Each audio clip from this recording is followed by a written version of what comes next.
Well, hello.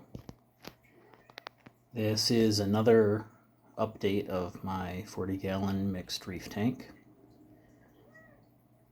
It's been a couple of weeks since I uploaded the first one, and there have been a few changes, a few positive things, and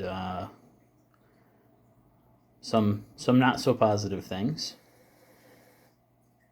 So to get started, there's this guy right in the center of the tank. This is a German blue Montipora digitata. This is a frag from, get out of the way, this is a frag from that guy behind the Stylophora.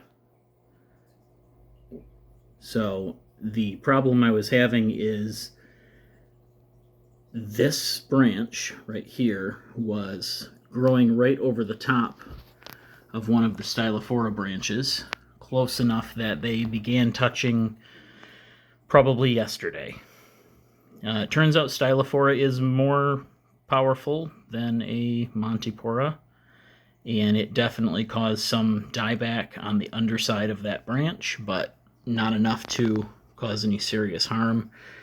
The active growth tip of the Stylophora branch was completely fine and still has full polyp extension. Interesting.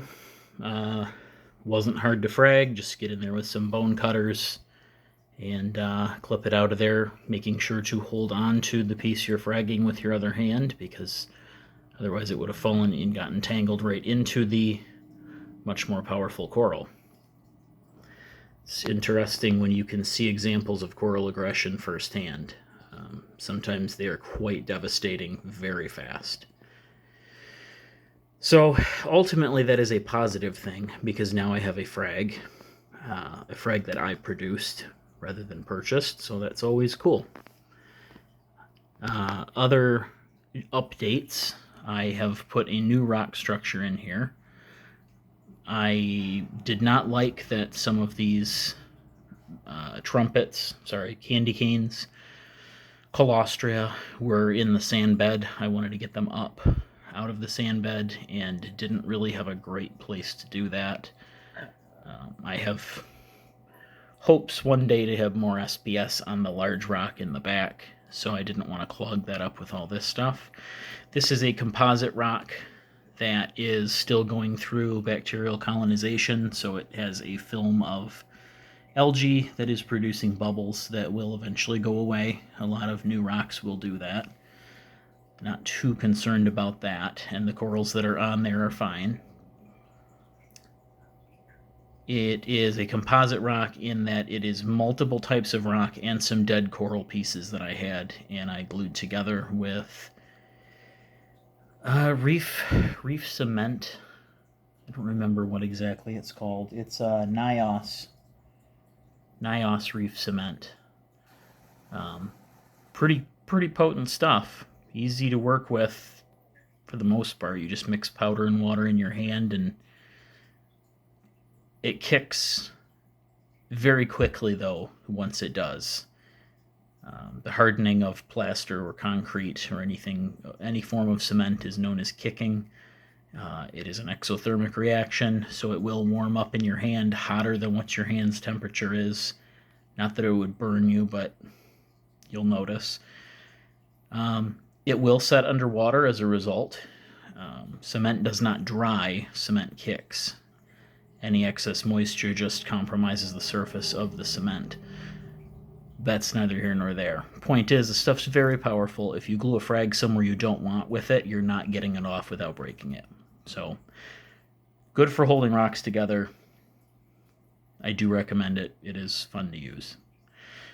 Ultimately, that's a positive thing. I kind of rearranged. I put my worm off to the side. Moving over here, something to get into negative, that's not a concern. I dropped that today, and it is an empty frag plug when I was trying to do the Monty. Something that I noticed a few days ago is that acro died. That acro is large. That was very sad. It died very quickly. I wasn't sure why. I know I've been battling this nasty purple I believe that is cyano, on the sand bed and the rocks for a long time now, but it seems like it's been getting worse much faster. And today I decided to do a phosphate test with my Hannah checker because it has, unfortunately, I'm ashamed to admit, it has been probably 5 weeks since I've done a phosphate test. Now, I had a bag of GFO in that filter box over there, but it was pretty small. And then I do have the refugium with a couple types of macroalgae over there. But as I have discussed in a previous video, that light seems to grow a brown slimy bacteria all over the surface of the chaetomorpha faster than it grows the chaetomorpha. So I ran this test, which if you have a Hannah checker, you'll know it takes 3 minutes to time out. And I was expecting to see 0.06, 0.08, thinking a little bit on the high end. Your target is between 0.02 and 0.04 parts per million. I was shocked, appalled, and ashamed to see that it was 0.28. That is, in my experience, borderline crash level phosphate. Not good at all. A lot of the things that are in here are probably actually happy with that. Anything that is soft, so your zoas, your Kenya tree, the mushrooms, the pally. There is a Kojiwana nephthia behind the Duncan in the back.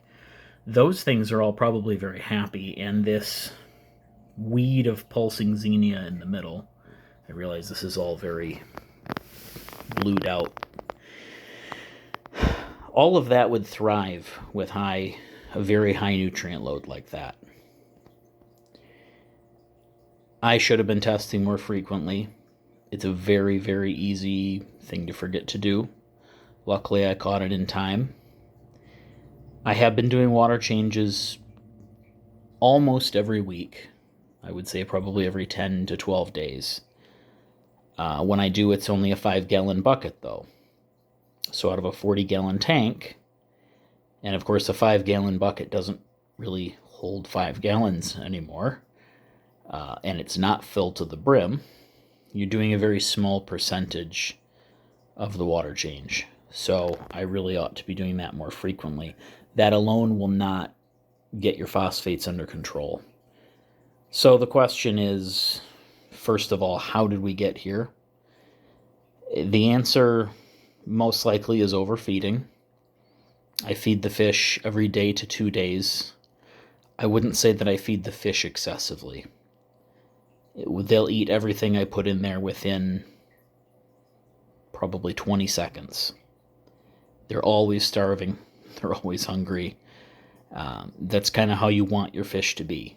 You don't want them to be satiated, or they will not eat all the food you put in. I don't think that's where the problem came from. I think the problem came from coral food. I do feed my corals. I try not to do it more than once or twice a week, and that's probably a bit excessive. I probably should be doing it once every 2 weeks. So I think going forward, I'm going to try to cut back on that. Some things that are in here really, really, really love being fed. Your Duncans are going to love it. They react very aggressively. The zoas all close up pretty quickly as food particles settle on them. The toadstool, you can see the heads actively grasping and kind of tipping over and falling before they retract with their prey. Even the stylophora, if you throw mysis shrimp in there and it's blowing around in the current, the stylophora's polyps will grab and hold mysis shrimp. It's pretty interesting to watch. They can't eat prey that large, but they're sure going to try. Of course, the meat corals on the bottom, the acanthophilia, I believe this is a Wellsophilia radiata. That's my acanthophilia. And then I have a couple other meat corals there that I'm not entirely certain. I believe the one in the back is an Endophilia, and I don't know about the closer one with the tissue recession. That was a rescue coral from my LFS, and it doesn't look any worse or any better than when I bought it a year ago. So I count that as a small victory for now. Point being, they like to be fed. Their feeding crown, like that Acanthophyllia, has a pretty widely extended feeding crown right now. They will go nuts, and they will stretch out as much as possible when there's food in the water.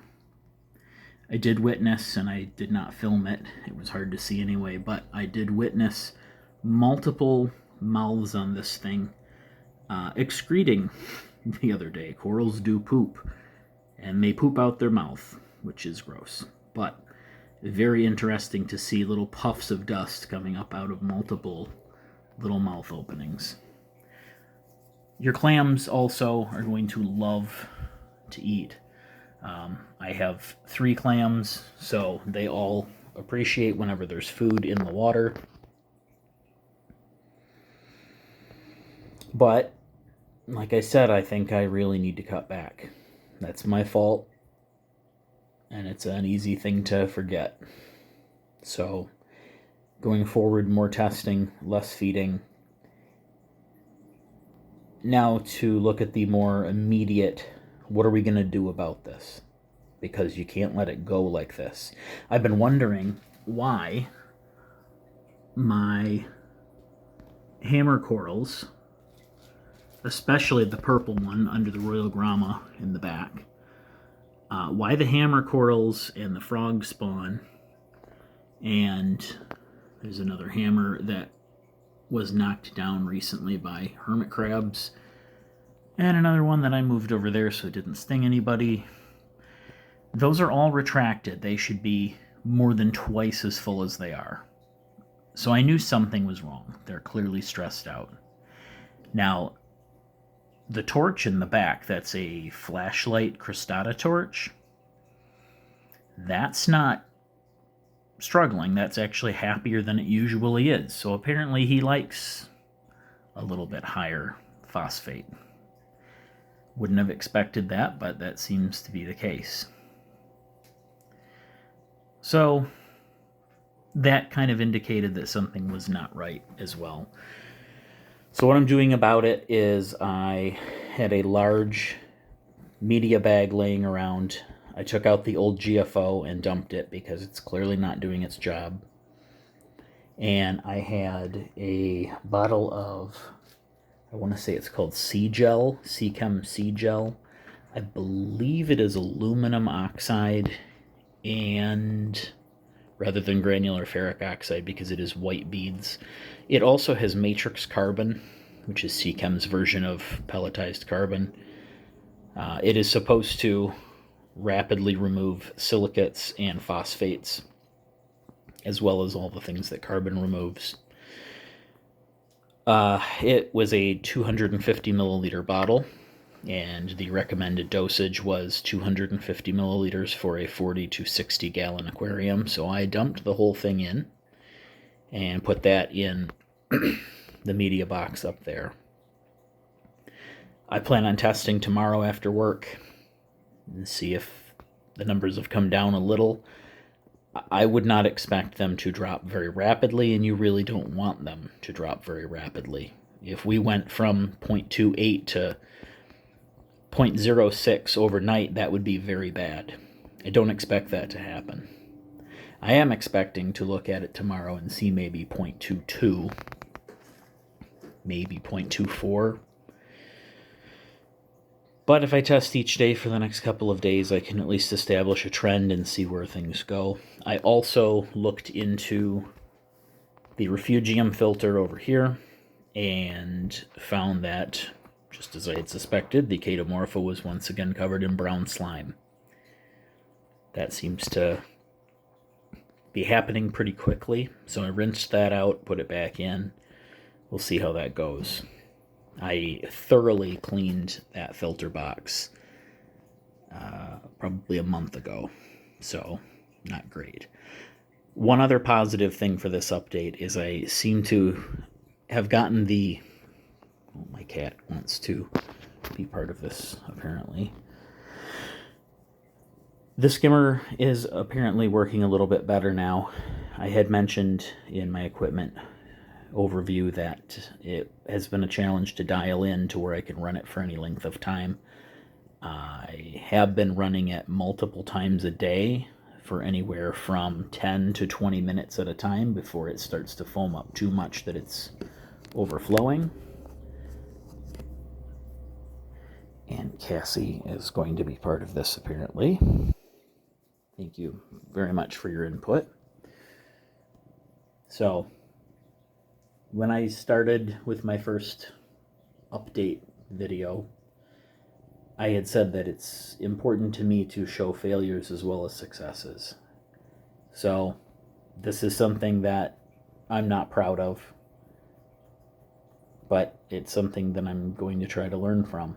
So, hopefully this helps someone out there who's running into the same kinds of hurdles, and I hope to have a more positive update maybe within a week or so. Until then, have a good night.